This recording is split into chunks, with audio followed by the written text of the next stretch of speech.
itlog guys. Gigisa lang natin siya sa star margarine. Sarap kasi yung adobong itlog na may sa star margarine siya niluluto. Tapos may kasama siyang gabi guys. Ayan guys, oh, with gabi at saka sayote.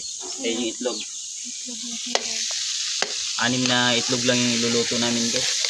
Kasi na siguro and dahil mayroon naman siyang pangkatot na iba.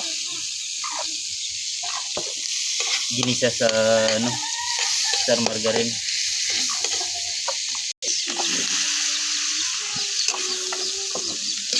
Silulunod ko na yung sayote eh. Okay ko ng itlog guys.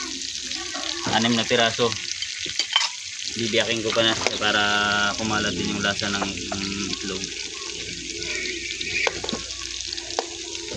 Una ng toyo guys. Lalagyan din ng malat.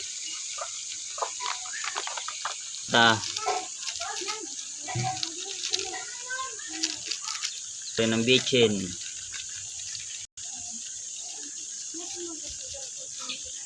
Ayan yung konting tubig guys.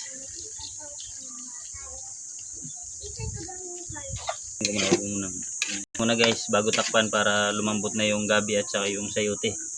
Okay na to guys. Yung inadobo natin na itlog na with gabi at sayote. Ito na. Gawin ko na. Thank you.